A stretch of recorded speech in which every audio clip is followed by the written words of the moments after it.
마가복음은 이렇게 그리스도의 나라와 또 이렇게 우리 예수님이 하나님 나라의 왕으로 오셨다라는 것을 기록하고 있습니다.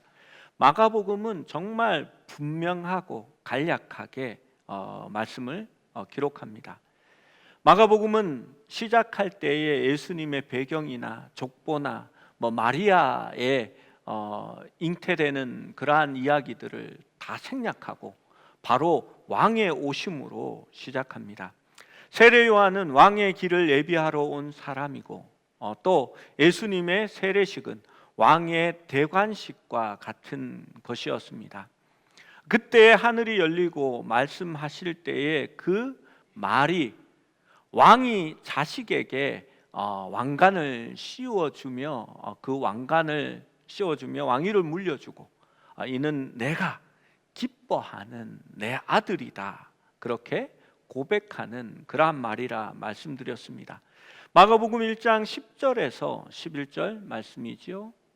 함께 읽어봅니다. 시작.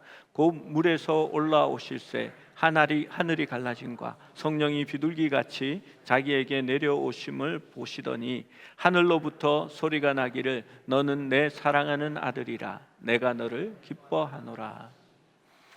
처음부터 마가는 예수님이 하나님의 아들이요 또 하늘의 왕이다라는 것을 선언하고 시작합니다. 그리고 예수님은 자신을 인자라고 말합니다. 이 인자라는 용어를 쓰는 사람이 없습니다. 인자라는 말이 사람의 아들, son of God이라고 적어 놓았는데요, 사람에게 쓰는 말이 아닙니다. 이것은 다니엘 7장에 나오는 말씀입니다. 다니엘이 환상을 보고 하늘에 보니 하나님의 우편 보좌에 사람의 아들 같은 자가 앉아 있는 것을 보는데 라고 할 때에 인자가 거기에 앉아 있는 것을 본다라는 그 말에서 인자라는 용어가 쓰여진 것입니다. 다시 말해서 마지막 날에 땅을 심판하기 위하여 오실 분이 바로 인자라는 단어입니다. 그런데 예수님은 자기 자신을 지칭할 때에 인자는 이라는 말을 사용합니다. 예수님도 내가 하나님이 보내신 왕이다 라고 계속해서 말씀하고 있는 겁니다. 마가는 그것을 분명하게 드러내고 있습니다. 그리고 예수님은 인자는 안식일의 주인이라 라고 말씀하셨습니다. 우리가 추석 명절을 전후해서 이 말씀을 보았습니다. 안식일은 창조 때에 하나님이 정하신 것입니다. 그 하나님이 정하셨기 때문에 그 안식일의 주인이 우리 하나님입니다. 그런데 예수님께서 인자는 안식일의 주인이라고 말씀하시면서 내가 만유의 왕이라는 것을 다시 드러내고 있는 것입니다. 또 예수님은 죄를 사하는 권세가 있다라는 것을 직접적으로 나타내십니다. 사람들은 그 말을 이해할 수가 없습니다. 죄를 사하는 것은 하나님만이 할 수 있는데 어떻게 예수님이 죄를 사하는 능력을 선포하시느냐라고 생각합니다. 그러나 마가복음은 우리 예수님께서 왕이시라는 것을 계속해서 드러내고 있는 것입니다. 이 말씀을 보면서 우리는 예수님이 그리스도요, 그리스도라는 말이 왕이라는 말입니다. 헬라어로 그리스도가 왕이고요, 히브리어로 왕은 메시아입니다. 우리는 주님을 그렇게 받아들입니다. 그런데 사람들이 예수님을 어떻게 받아들였을까요? 오늘 본문은 예수님의 친족들과 또 예루살렘에서 온 서기관들이 예수님을 어떻게 받아들이는가 하는 것에 초점을 두고 있습니다. 여러분, 어느 정신병원에 자신이 예수라고 주장하는 그러한 환자가 한 명이 있었습니다. 내가 예수다라고 막 이야기하니까 이 병원이 그런 분위기인지 다른 막 환자들이 이 사람을 예수님 예수님 하면서 막 따라다니면서 추종을 하는 겁니다.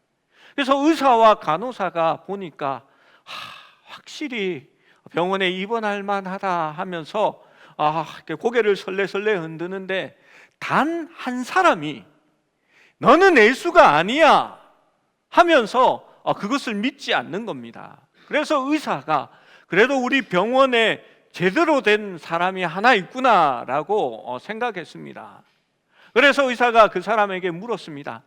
왜 저 사람이 예수가 아니다라는 것을 알고 있습니까? 했더니 그 환자가 이렇게 말합니다. 내가 보낸 적이 없거든 이라고 얘기한 겁니다. 이해를 못 하셨습니까? 이쪽은 환하게 웃으시는데 이쪽은 이렇게 아무튼 그렇습니다. 나중에 다시 한번 물어보십시오. 나니아 연대기를 적은 기독교 병정가 C.S. 루이스가 있습니다. 그는 예수님이 자신을 신이라고 말하는 순간 그 예수님은 위인도 지혜자도 성인도 아니라라고 말합니다. 성인이나 지혜자나 위인들은 자신을 하나님이라고 말하지 않기 때문입니다. 그래서 C.S. 루이스는 예수님은 결국 세 가지 중에 하나로 받아들일 수밖에 없다라고 말합니다. 첫 번째는 무엇일까요? 예수님이 말씀하신 그대로 예수는 하나님의 아들이요 우리가 믿는 그 하나님 왕이다라고 믿는 겁니다. 두 번째는 어떤 반응이 나타날 수 있을까요? 미쳤구만 그렇게 얘기할 수 있을 겁니다. 예수의 친족들도 와서 그가 미쳤다라고 하는 것이 바로 그러한 반응이라고 생각합니다. 세 번째 반응은 엄청난 거짓말장이거나 사기꾼이다라고 말할 수 있다라고 그는 말했습니다. 오늘 말씀에 예수님에 대한 사람들의 반응이 나옵니다. 21절, 22절을 이어서 함께 읽어봅니다. 시작. 예수의 친족들이 듣고 그를 붙들러 나오니 이는 그가 미쳤다 하밀러라.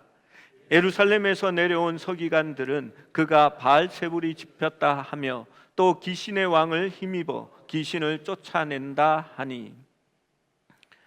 이 미쳤다라는 반응은 조금 뒤에 살펴보고요. 먼저 서기관들의 반응을 봅시다. 이들은 예루살렘에서 내려온 서기관들이라 말합니다. 예수의 소문이 퍼지자 벌써 중앙에서 사람들을 보내어 파견한 겁니다. 이스라엘의 권위의 중심인 예루살렘 성전에서 내려온 사람들입니다. 이들은 그가 바알세불이 집혔다 하며 또 귀신의 왕을 힘입어 귀신을 쫓아낸다라고 말합니다. 여러분, 미쳤다라고 말하는 것하고 더러운 귀신의 왕의 힘을 힘입어 귀신 들려서 그러한 일을 한다라는 것하고 어느 것이 더 나쁜 것 같습니까? 서기관들이 더 나쁘지요. 이들이 이렇게 말할 수 있는 이유는 예수님의 사역에 대해서 이미 알고 경험했고 보았고 맛보았기 때문에 그렇게 이야기할 수 있는 겁니다. 그들은 실제로 귀신이 떨며 소리 지르고 떠나가는 것을 목격했기 때문입니다. 이러한 일을 할 수 있는 존재는 누구일까요? 하나님 아니면 사탄입니다. 그들은 이 증거들과 즉 이 표적들을 이미 다 보았기 때문에 둘 중에 하나를 선택해야만 했습니다. 정말 하나님이 보내신 하나님의 아들 메시아인가?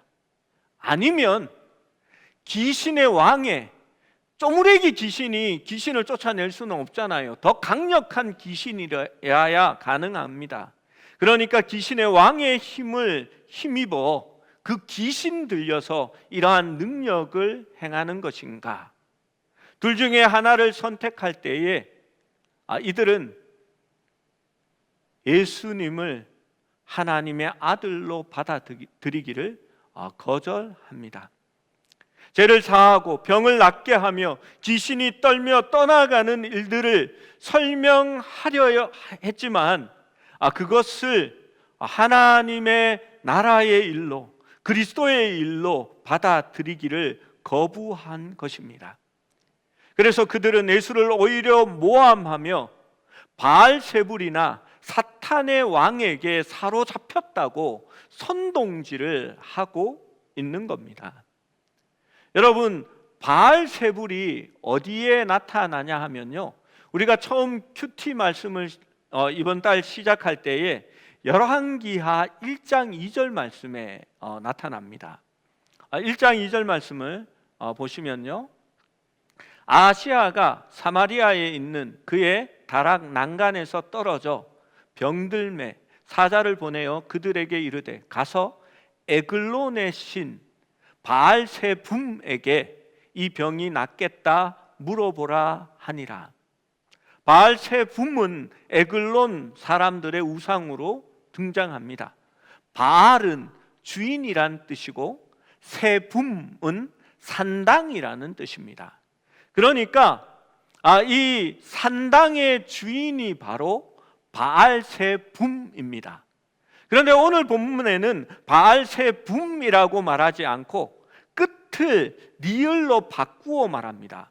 바알세불이라고 얘기합니다. 세불은 무슨 뜻이냐 하면요, 거름더미를 세불이라고 말합니다. 그러니까 이 유대인들이 가나안의 신을 비하해서 이야기할 때에 바알세붐이라고 하지 않고 바알세불이라고 이야기하는 것입니다.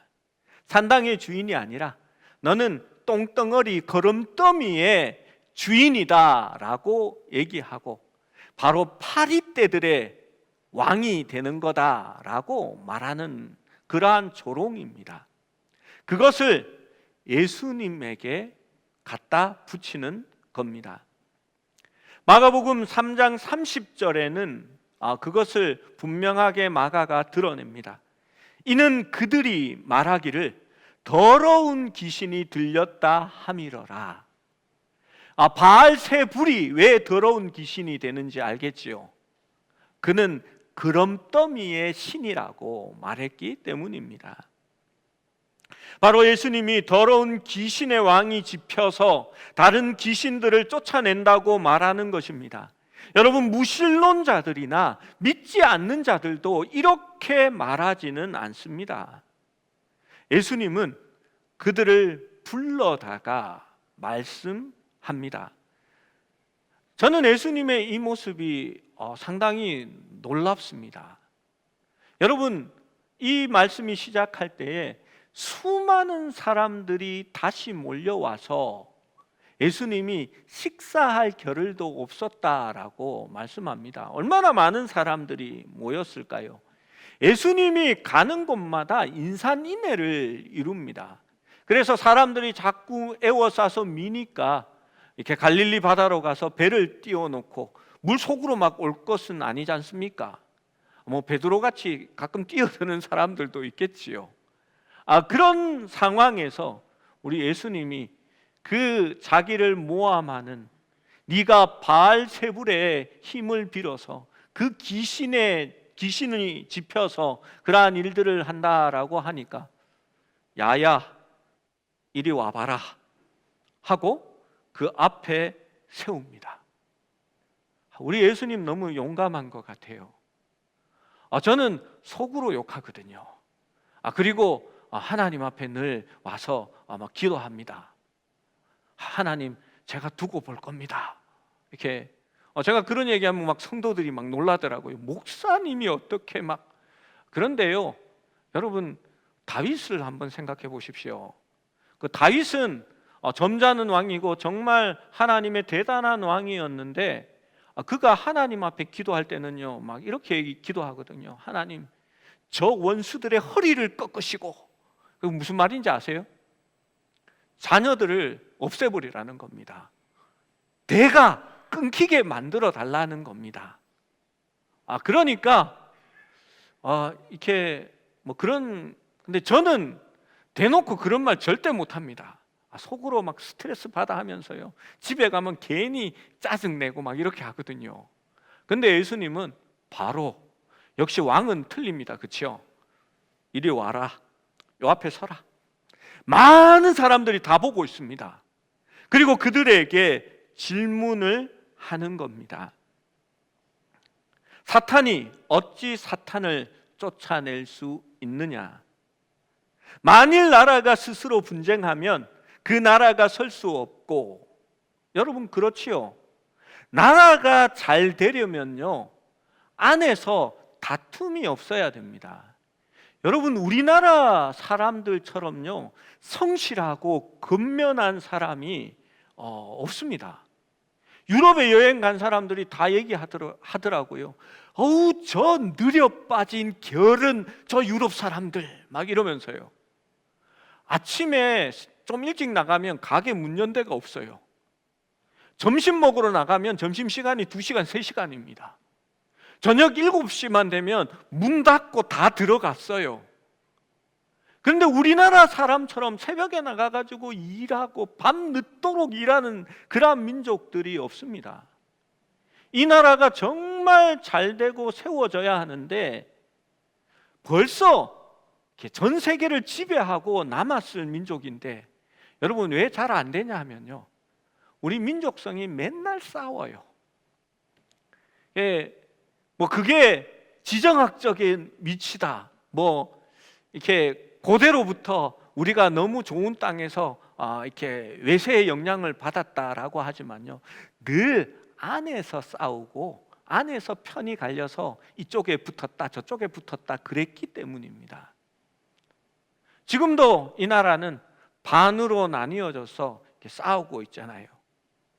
그리고 그 반 나뉜 우리라도 잘해야 되는데 그 안에서 또 이렇게 뭐 해서 맨날 싸웁니다. 막 요즘은 그 싸움 붙이는 것이 이렇게 그건가 봐요. 그 싸움 구경이 재밌는 모양입니다. TV에서 맨날 패널들을 붙여서 넌 이쪽 편, 넌 저쪽 편 이래가지고 싸움을 붙이고 구경합니다. 그리고 교회도요, 막 그런 걸 따집니다. 어떤 분이 이렇게 목사님 고향이 어디세요? 말투가 좀, 그러면 제가 뭐라고 그러는지 아십니까? 저 광주이 갑니다, 광산이 갑니다, 이렇게 얘기합니다. 그런데 실제로 제 고향은 대구입니다. 성도들이 오면 저는 이쪽에 붙었다 저쪽에 붙었다 뭐 이렇게 얘기합니다. 교회가 나뉘는 것이 싫기 때문입니다. 여러분, 분쟁하는 나라는 설 수 없다라고 예수님이 얘기합니다. 집이 스스로 분쟁하면 여러분, 그 집은 어떻게 된다고 예수님이 말합니까? 집이 분쟁하는 순간 집이라고 부르지 않습니다. 집구석이라고 부르죠. 그 집구석은 망하게 되는 겁니다.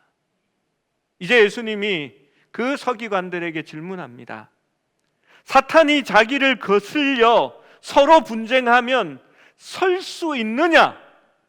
망하느니라 라고 얘기합니다. 너희 말들처럼 내가 사탄의 왕의 힘을 빌어서 사탄을 쫓아내는 것이면 사탄의 나라가 망하는데 사탄이 그렇게 하겠느냐라고 묻고 있는 것입니다. 그리고 예수님은 다시 한 번 더 말씀합니다. 27절 말씀입니다. 함께 봅니다. 시작. 사람이 먼저 강한 자를 결박하지 않고는 그 강한 자의 집에 들어가 세간을 강탈하지 못하리니 결박한 후에야 그 집을 강탈하리라. 예수님이 강도질 하는 거 지금 가르쳐 주고 있습니까? 그런 얘기가 아니죠. 강한 자를 먼저 결박해야, 강한 자가 누구입니까? 사탄입니다. 그를 결박해야 그 집에 있는 세간을 빼앗아 올 수 있는 겁니다. 여러분, 사탄이 소유한 세간은 무엇입니까? 사탄의 재산은 그들이 사로잡은 영혼들입니다. 예수님이 귀신 들린 자들을 온전케 하고 그들을 사탄의 지배에서 다시 빼앗아 온다라는 것은 예수님이 사탄을 결박하고 그들이 꼼짝하지 못하게 했기 때문에 귀신 들린 자들을 구원하여 데려온 것이라 말하는 것입니다. 왜 그렇게 할 수 있습니까? 예수님은 사탄의 힘을 빌어 그 일을 한 것이 아니라 만유의 왕으로서 사탄을 결박했다라는 것을 말씀하고 있는 것입니다. 지금 예수님이 하시는 모든 일은 하나님의 뜻이고 온전한 사람이신 주님은 성령의 권능을 힘입어 그 모든 일을 행하신 것입니다. 그러므로 예수님을 더러운 귀신 혹은 사탄이 들린 자라고 말한다면 이는 성령을 모독한 것이 되는 것입니다. 28절 29절 말씀을 함께 읽어봅니다.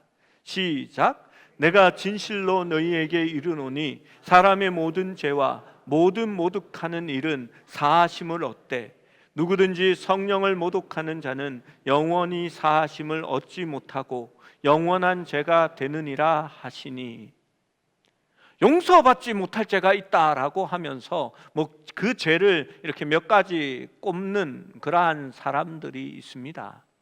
그런데 이 본문은 사하심을 받지 못하는, 성령을 모독하는 죄가 무엇인지를 이미 밝히고 있습니다.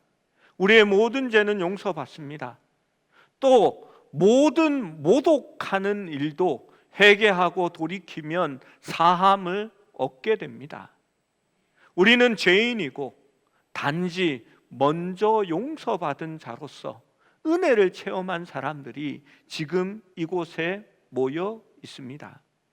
그런데 이 서기관들처럼 예수님을 따라다니면서 하나님의 능력과 기적과 권능을 눈앞에서 보고 또 복음의 말씀을 들으면서 천국을 맛보았으나 오히려 그리스도를 부인하며 교회를 욕하는 자들은 영원히 사하심을 얻지 못하고 영원한 죄가 된다라고 말씀하고 있는 것입니다.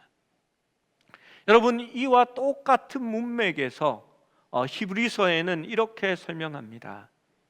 이 말씀이 늘 궁금하고 이상했으리라 저는 생각합니다. 성도들에게 많은 질문을 받는 말씀이기도 합니다.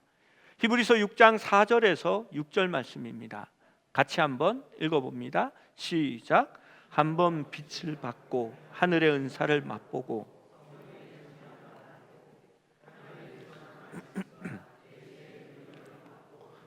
타락한 자들은 다시 새롭게 하여 회개할 수 없나니 이는 그들이 하나님의 아들을 다시 십자가에 못 박아 드러내놓고 욕되게 함이라. 우리는 이렇게 생각합니다. 빛을 받았고 은사를 맛보고 성령에 참여한 바 되고 선한 말씀과 내세의 능력을 맛보고도 그러면 타락할 수 없다라고 생각합니다. 그렇죠? 우리는 장로교기 때문에 한번 구원을 받으면 끝까지 간다라고 믿습니다. 그래서 교회 안에 있는 사람은 자기 마음대로 막 살면서도 나는 구원 받았습니다 이렇게 얘기합니다. 저는 정말 나쁜 사람을 제가 본 적이 있습니다. 나는 도저히 그 사람이 믿는 사람이라 생각 안 합니다. 근데 그는 교회에 나옵니다. 마약도 하고요, 막 정말 문란한 삶을 삽니다. 제가 이렇게 얘기했습니다. 절대 천국 가기 힘들 거다. 그러자 이 사람이 뭐라고 하는지 아십니까? 목사님, 착각하지 마십시오. 내가 예수를 믿는데 목사님이 무슨 그런 얘기를 하느냐고. 여러분, 이상하지 않습니까? 이 사람이 그렇게 살면서 그걸 드러내놓고 자기의 악행을 자랑하고 다닙니다. 제발 교회에 안 나와줬으면 좋겠다라고 생각할 정도입니다. 왜 그렇게 생각합니까? 여러분, 맛보고 라는 말들이 계속해서 나옵니다. 예루살렘에서 온 서기관도 예수님의 능력을 맛보았습니다. 예수님의 표적을 보았고 체험했습니다. 그 은사가 일어나는 가운데 있었습니다. 예수님의 놀라운 복음을 직접 예수님께 들었습니다. 그런데 그는 예수님을 향하여 귀신 들렸다, 바알세불이다 라고 말할 때에 그것은 성령을 해방하는 것이다 라고 얘기하셨습니다. 히브리서의 말씀도 마찬가지입니다. 하나님의 능력을 알고 복음을 맛보았고 그 은혜 가운데 참여하였고 그 맛을 알고 있으면서도 타락한 자는 그리스도를, 우리의 죄를 십자가에서 용서하시고 그것을 위하여 죽은 예수 그리스도를 다시 십자가에 못 박아 욕보이는 것이다 라고 얘기하고 있는 겁니다. 여러분, 맛보는 거 좋지요. 저는 조금 이렇게 품위를 따지고 눈치를 보는 사람입니다. 그래서 항상 이렇게 밥을 먹을 때도 좀 남겨놓고 싸들고 가고 이런 거 좋아하지 않습니다. 목사가 품위가 좀 있어야 되지 않습니까? 제가 어릴 때 우리 목사님 정말 싫었습니다. 목사님 신방하면 어머니가 맛있는 것을 이렇게 막 만들어 놓거든요. 하나 먹으려고 하면 목사님 먹고 남으면 먹어 라고 얘기하셨습니다. 목사님이 이렇게 먹을 때마다 좀 남겨주시겠지 하고 이렇게 쳐다보는데 싸들고 가세요. 그러면 그게 은혜가 안 되잖아요. 그래서 저는 목회할 때 늘 그렇게 생각합니다. 남겨놔야지, 두고 와야지. 그래서 그렇게 합니다. 여러분, 그런데 코스트코 이런 데 가면요, 사람들이 이렇게 줄이 쫙 서 있어요. 그 시식 코너. 어지간하면 가서 안 집어먹습니다. 근데 어느 날 가니까 한 30명이 줄을 쫙 서 있더라고요. 그것도 막 그 가트를 옆에 막 세워가지고 지나가기도 힘든데 왜 저러지? 하고 이렇게 딱 갔는데 등심을 시식을 하는데 이만큼씩 잘라서 이렇게 주는 겁니다.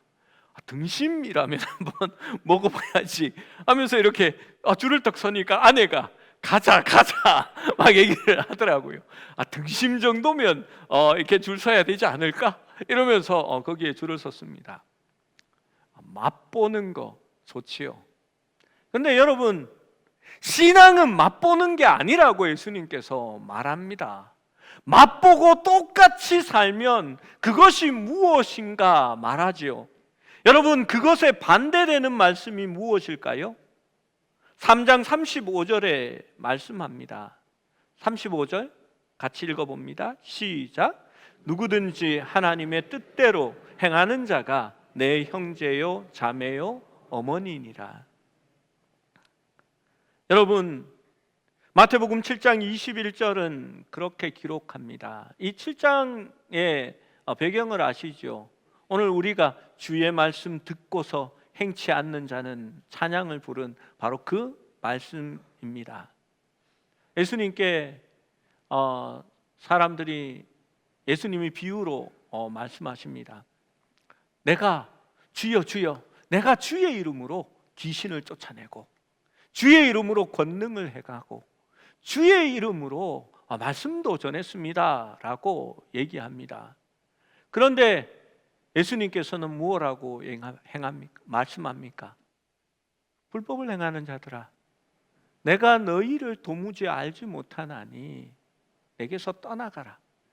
나더러 주여 주여 하는 자마다 다 천국에 들어갈 것이 아니요 아버지 하늘에 계신 내 아버지의 뜻대로 행하는 자라야 들어가리라 라고 말씀합니다. 여러분, 그렇습니다. 맛보는 거 중요합니다. 맛보면 기분이 좋지요. 등심 한 덩어리 얻어먹으니까 은혜를 받은 기분입니다. 그런데 신앙은 맛보는 게 아니라는 말입니다. 하나님의 뜻을 알고 그 뜻대로 살아가는 사람이 바로 신앙생활하는 사람이다라고 말하고 싶은 겁니다. 히브리서에는 우리가 그리스도의 형제이며 주님은 우리를 형제라고 부르는 것을 부끄러워하지 않는다라고 말씀하셨습니다. 그러면 예수님을 찾아왔던 마리아와 그의 동생들은 어떻게 되었을까요? 예수가 미쳤다고 해서 찾아왔습니다. 예수님은 누구보다도 가족들을 사랑하셨는데 예수님은 당신의 어머니와 동생들이 왔습니다라고 하니까 이상한 말씀을 하십니다. 누가 내 어머니요, 누가 내 형제냐? 그리고 제자들을 가르치면서 내 뜻대로 행하는 자가 내 형제요, 자매요, 어머니다라고 말씀하는 것입니다. 여러분, 예수님은 새로운 관계를 이야기하십니다. 그 전에는 육신의 어머니와 또 동생들이었는지 모르지만 이제는 주님과 함께 있으면서 그의 뜻대로 행하는 자들이 나의 가족이 된다라고 얘기하시고 바로 하나님 나라를 이루어가는 12 제자들과 거기에 있는 이들을 보시면서 너희가 이제 나의 어머니요, 나의 형제요, 자매가 된다라고 이야기하는 것입니다. 여러분, 예수님의 어머니와 또 그 아우들은 어떻게 되었을까요? 미쳤다라고 해서 그냥 떠나갔을까요? 사도행전 1장 14절에 오순절의 다락방에서 이런 말씀이 기록되어 있습니다. 여자들과 예수의 어머니 마리아와 예수의 아우들과 더불어 마음을 같이하여 오로지 기도에 힘쓰니라. 예수님은 자기의 제자들과 자기를 믿고 순종하는 자들에게 예루살렘을 떠나지 말고 이곳에서 기도하고 있으라라고 했을 때에 예수님의 어머니와 예수의 아우들이 그곳에서 순종하며 주님의 뜻대로 기도하고 있었다라고 말합니다. 처음에는 예수가 미쳤다 하면서 왔을지라도 그들은 주님의 말씀을 듣고 주님이 행하시는 표적을 보고 주님이 행하시는 놀라운 일들을 보면서 예수 그리스도를 왕으로 받아들이고 참된 신앙으로 주님의 뜻대로 살아가고 있는 사람이 되었던 것입니다. 여러분, 예수님의 이복 형제지요. 예수님은 성령으로 잉태되셨으니까요. 우리가 그 형제 중에 야고보가 익숙합니다.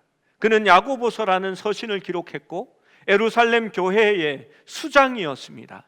그는 자신의 서신서의 처음에 이렇게 자신을 소개합니다. 야고보서 1장 1절 말씀입니다. 함께 읽습니다. 시작. 하나님과 주 예수, 야고보는 흩어져 있는 12지파에게 문안하노라. 하나님과 주라는 말은 주인이라는 말입니다. 주 예수 그리스도는 왕이라는 말입니다. 의 종 야고보는 예수의 동생이라고 말하지 않습니다. 그는 새로운 관계로 예수와 형제가 되는 것입니다. 바로 주 예수 그리스도의 종이라고 자신을 말하고 있습니다. 종은 무엇입니까? 종은 주님의 뜻대로 행하는 자가, 주인의 뜻대로 행하는 자가 바로 종이 되는 것입니다. 유다서 1장 1절에 예수님의 또 다른 형제 유다도 자신의 서신에서 자기를 이렇게 소개합니다. 유다서 1장 1절 읽어봅니다. 시작. 예수 그리스도의 종이요 야고보의 형제인 유다는 부르심을 받은 자 곧 하나님 아버지 안에서 사랑을 얻고 예수 그리스도를 위하여 지키심을 받은 자들에게 편지하노라. 유다는 더 독특하게 소개합니다. 야고보의 형제인 유다는 이라고 적었습니다. 그러면 한 글자 더, 한 단어 더 적어서 예수와 야고보의 형제인 유다라고 표현하는 것이 옳을 것 같은데, 그는 이렇게 표현합니다. 예수 그리스도의 종이요 야고보의 형제인 유다는 이라고 말합니다.